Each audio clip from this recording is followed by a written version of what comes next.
Hi folks, okay, I want to talk to you just about, well, it's quite a taboo subject really, and it's something a lot of people are too ashamed or afraid to admit they have, or they feel they're alone when actually you're not. You know, there's actually millions of people, in fact there's 1 in 3 who suffer from this particular thing, and that is depression or anxiety disorders, or to sum it all up, it is a mental illness. But as soon as you label that word mental illness, you've got teenagers now who are going to the doctors for, you know, they're getting those ADHD drugs, something which wasn't even sort of known until recently, really, ADHD. Um, Same as a lot of disorders. I mean, going back 15, 20 years when I first got diagnosed, well, it took a long time for them to diagnose it. They put it down to you just not being right in the head, or you know, it's down to drug flashbacks, things like that. So and when it came to light, the word mental illness, there was a stigma behind it, and people were ashamed and people were afraid, and they hid away from it, only making the things worse. Now luckily in this day and age, because there is so many people suffering, like I say 1 in 3, people are more open about it. And obviously it's now 2014, it's not 1980s, so people aren't as sort of reserved or ashamed, or they feel they need to hide from this kind of thing. And it's, I mean, basically on a personal level, about 21 years ago, I broke my neck in a motorcycle accident. Yes, I'm walking, I'm alive, and luckily a friend of mine, he got impaled on the railings, went right through his pelvis, smashed it all up. I broke my neck. I've got amnesia from the crash, so I don't remember. So anyway, I was hospitalised for a good 6 months. Big neck brace on, another lot. Very lucky not to be paralysed. Broke both my arms, my neck, my legs, things like that. But got out of hospital, being a young lad, back on the bikes again, more wary of the roads, must I add. But as time passed by, I'd say 6, 7 months out of the hospital, I was smoking pot, I'm not going to lie. I was taking LSD, I was snorting a bit of speed, but we're going back to the sort of mid-80s now, and that was the in thing. I'd left home, I wasn't working, so I was in with the wrong crowd, doing all kinds of drugs. But then I knocked it all on the head because I met a girl. I wanted to stop. I got myself a little job, and then one day I was in bed and it felt like the walls were sort of moving in on me, and it felt to me like sort of like a bad acid trip, or you know, I thought, what the hell's going on here, kind of thing. And when I was speaking, it was like slow motion speak. Anyway, that lasted 24 hours. The next morning, just felt a bit weird off it. Put it down to just, you know, whatever, maybe it was a trippy flashback. Ignored it. A few months later, I was at a firework display in a castle, a place called New Brighton on the Wirral, and I was sitting there watching the fireworks. There was a huge crowd, and all of a sudden, everything just started echoing around me. All the voices were echoing, and it felt like I was in a giant fishbowl. I started panicking, I was sweating, my heart was beating so fast. Now bear in mind, this is still like mid-80s, late 80s, anxiety disorders, things like that weren't commonplace. So I started freaking out. I went home on my own, I was in bed, and these kind of little things kept carrying on over the space of a year, 18 months. Friends got used to it. I had this saying at the time, my hands had gone numb, my face had gone numb, I couldn't feel my head, my hands, my body, that kind of stuff. And everyone used to joke about it, going, oh, it's just Andy, it's the way he is. So but one day, a few years later, I was with another girl then. I was lying in bed and I actually forgot my name. I couldn't breathe, I thought I was going to die. I was scared, I was shaking, I wanted to cry. It was so suicidal, I wanted to die, I wanted to kill myself. I thought there was no future, I wanted to die and end it. I didn't know who I was. So anyway, she called the ambulance, paramedics, they came down, did whatever they did to me. I can't remember because I was just like in and out of sort of some semi-stupor, and he injected me with this, what I later found out to be liquid lorazepam, which is Ativan. And instantly I was cured. I was fine. I was normal. It felt great. I felt euphoric. Not euphoric as like on a high, but euphoric because I just felt normal. I felt great. Depression had gone. I wasn't freaking out. The sweats, the palpitations, everything was fine. So anyway, took me to see the GP the next day, and he put me onto a course of the Ativan tablets. So, little did he say, the habit forming, needless to say, the benzodiazepines, which are extremely habit forming. So, I must have been on them, what, 15 years? Now, that's a very long time. And in that 15 years, it was still taboo. The old depression, anxiety, mental illness thing. Doctors didn't want to touch you with it. You know, if you went there explaining what you had, they'd lock you up in a psych unit. And that's not what I wanted. So I carried on taking the benzos, doubling the doses, came out extremely dependent on them, but they kept me sane. But like any drug, within time, you do lose the effect. So to cut a long story short, I was in a long-term relationship. It split up, my head was everywhere. I ended up moving from the north down to the south, who I met a girl who I'm now married to now. She didn't like me being on these medications, so got me down to the doctors. He got me off them. In fact, he got me to see a psychologist who sat me down, did all the normal tests he do, but he weren't patronising tests. Back in the day, we used to sit there and say things to me like, I mean, these are just really annoying. Back in the day, it was like things like, do you think there's like a camera in your TV set watching you? You know, they're thinking you're some kind of basket case and going, mate, you know what I mean? I know there's no TVs inside me, TV watching me. I'm not a schizo. They're saying things like, do you ever think like you're on the moon looking down on the earth? I mean, come on, man, give us a break. You know what I mean? It's just like you're talking as if I'm taking like loads of smack or crack or something. You know, looking off the moon down to the earth. So I'm saying, mate, I haven't been to the moon, so I wouldn't know what it looked like I'm there looking down on the earth. Just stop asking me stupid questions and find out what's wrong with me. And again, they put it down to him saying, oh, you're stressed from work. And they don't know. They couldn't suss me out. So it's a lot of old bollocks. So anyway, this doctor, miraculous, sent me to a psychologist, had a few sessions. She diagnosed me straight away with clinical depression and chronic anxiety disorder. I had all the classic symptoms. They didn't want to lock me away in a psych unit. It was just a simple case of talking to someone. Being able to go there each week and speaking to someone who's not going to look down on you, think bad of you, and also sharing with family, friends, my wife, loved one, stepson, just explaining how I feel. And just doing that was like a burden sort of lifted off your shoulder, and it felt like a huge release coming from you. So they got me off the old lorazepam and put me onto diazepam. Now, because lorazepam is extremely strong, I started off on sort of 100 milligrams of diazepam a day, which got slowly reduced down to 10 milligrams a day, 3 times a day. But anybody who takes these will know how habit forming diazepam are as well. So it's sod's law. So the doctor kept me on them for about a year, and all of a sudden just stopped. You know, and as soon as you stop, you go into extreme withdrawal symptoms. I mean, you need these, and you start getting your attacks back. But they're saying it's all psychosomatic, psychological. But that one single tablet, when you have an attack, sorts you out. So I resorted to buying these things online. Now, I'm not condoning this at all.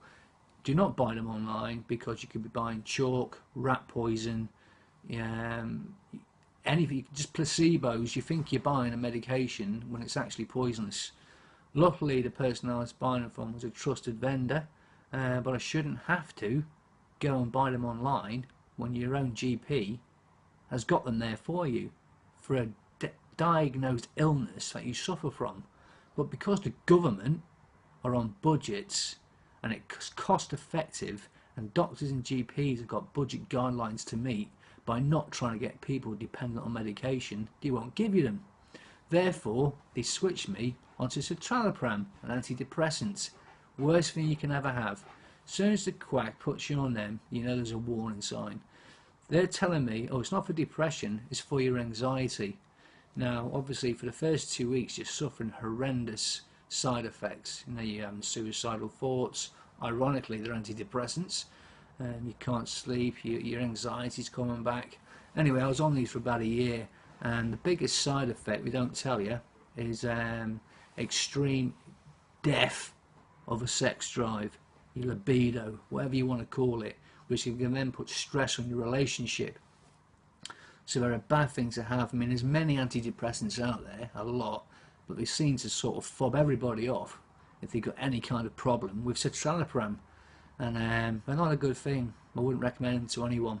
So I decided to just stop taking them one day, by mistake, because obviously the serotonin in the brain, it needs to be stabilised for you to have a normal function in life without suffering from the anxiety or the depression. So by stopping these, my serotonin went from being sort of balanced to going woo, like that, you know, so it's right down, back on a low. Went back to the doctor, explained it to him, told me off, blah blah blah, got to keep taking them. So I went back on them again. So, cut long story short again, I started self-demedicating because it was killing my sort of sex life and just general well-being. So I went from taking 2 a day down to 1 a day, did that for 2 weeks, then went from 1 to 1 every other day, did that for a couple of weeks, then 1 every 3 days. So in the end it was like 1 a week until sort of my serotonin had stabilised, then down to 0. And that's what I'm telling you guys, you can do it. Don't listen to what your doctor says by you having to stop, because if you don't stop, you're going to be on for the rest of your life, and you're a soul destroyer. If you're married, it's going to kill your sex life. You're going to have you end up your wife cheating or whatever, I don't know. But you can self-demedicate. It won't do you any harm as long as you don't just suddenly stop. If you self-reduce, it gives time for your serotonin to balance out. But also, there's a lot of kids out there, I mean, I know some myself, like my stepson and other people, who they feel is a stigma or an embarrassment, or they feel weak if they've been told they're depressed, or, you know, they've got an anxiety disorder or some form of mental illness. Now, the word mental illness covers a vast range of things.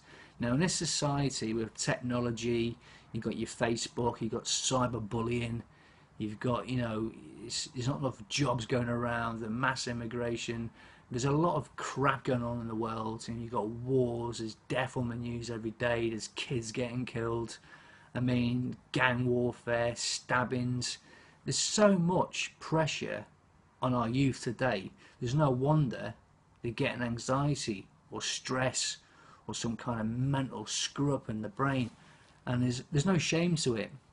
So don't put it off. You need to get help. The first port of call is your parents.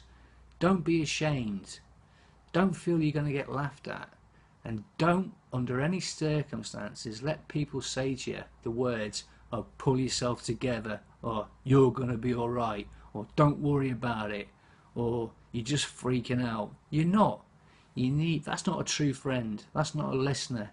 Get someone who you can trust, confide in, and who believes in you as a human being, right? And tell them your problems. They won't judge you. There's nothing to judge. It's not a cry for help. It's someone there to listen and to unburden how you feel to someone. Believe me, works wonders. And if you can join a forum or speak to other people, like-minded people who have suffered, because believe you me, I know you can't, it's so difficult to explain to someone how you feel unless they've suffered the same thing. Like when I say, when I first had this, it feels like I'm in a goldfish bowl, everything's echoing, I've got this weight coming down on my brain, you know, you're just all lethargic, you're all spaced out, everything's hazy. People say to you, oh, just pull yourself together. You know, that really annoys you, because it's like you're in a pit you can't get out of. It's a sinking quicksand. Your brain is all fogged up. You know, you just got no will to do anything. You know, what I do now is night security. It's unsociable hours, it's long hours, I'm on my own, and it's extremely boring. Now, to me, that does me fine, because it gives me time to think, be on my own, I'm not around the hustle and bustle of people doing my head in, and it gives me time to sort my head out. You know, it is dark, it is lonely. You know, people could say that's the wrong thing to do. Now, I've been in this game a long time now, and I'm ready to get back into society, so I'm looking for a day job to be around people. Um, but what I do, I mean, I don't drink, I don't smoke, I don't gamble. So all these long hours I do, I save up, and I go on nice holidays. I go to places like the Caribbean, Mexico, Spain, Turkey, Cyprus, things like that. And that's what I recommend to you guys. You know, there's always something to think of to get you out of that dark spot. When I get down, I look at YouTube. I look at the videos of Mexico. I look at the videos when I'm on the Caribbean beach or swimming in that beautiful crystal clear water. And that just hits that serotonin and makes you think that life is worth living. And if you're sitting there all depressed and down, just think of that special place. I mean, I love Green Day, and there's a song, Jesus of Suburbia, about St. Jimmy, the character. I put that on, and it just takes me to another place, another dimension, you know, and I feel happy. Even if it's just me that likes it, it's my song. It makes me feel special. Same as these pictures of holidays. So you're not alone out there. Don't be ashamed. There's no stigma behind it. See your doctor if you ever get depressed or you feel down or lonely. Don't leave it. It'll only get worse. Speak to friends, family, loved ones. If they laugh at you, they're not a friend. And they will not laugh at you because, you know, it is amazing how you will feel by just explaining the symptoms to them. Even if it sounds surreal, they will listen to you. And by explaining to that person the symptoms, I don't know, you might be having that goldfish bowl feeling, or that, you know, you're at a loss feeling. It is, you're actually sharing how you're feeling inside that you can't get out to other person. Then they can sort of work with you to get through it. So don't let depression, anxiety, or anything like that be a stigma. It's not. You'll get through it. You're not alone. There's 1 in 3 people in this country that suffer from it, and that's just Great Britain alone. Yes, we all have everyday problems and woes. Everybody suffers levels of stress, but a mental illness is a killer. You know, it does get to you, but there's help out there, and not just from doctors or medication or pills.